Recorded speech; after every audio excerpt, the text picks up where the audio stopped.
A memorial for fallen law enforcement officers starting in about an hour. All this week, ceremonies are taking place around the state to honor those who lost their life while doing their job. One of those killed was DPS officer Timothy Huffman.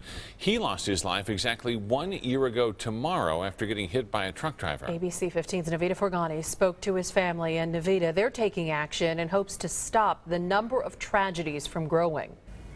Steve and Katie, they're making it their mission. Timothy Huffman's family came here to the Arizona Peace Officers Memorial to see their loved one's name engraved right here on the memorial wall. This is the very first time they've seen this, and they're going to make sure he's never forgotten. He loved to serve his community. Timothy Huffman's call for service started with the Army, but it didn't stop there. When he got into the DPS, it was the thrill of his life. A life cut short almost a year ago. It hurts. It's like a void.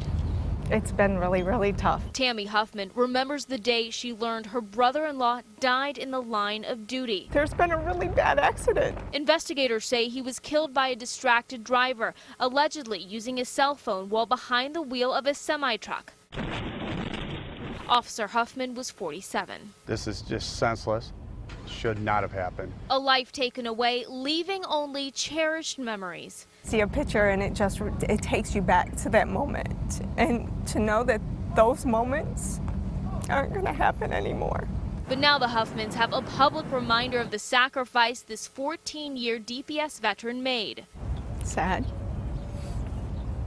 but it's beautiful.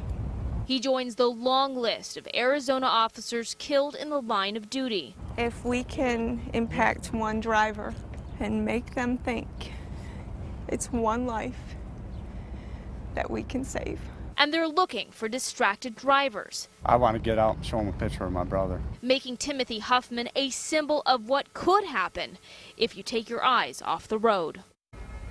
And all they want is for people to put these down when they're behind the wheel. They're working with Arizona lawmakers and lawmakers across the nation to make sure they create laws that would punish distracted drivers. Steve and Katie? Navita, thank you so much.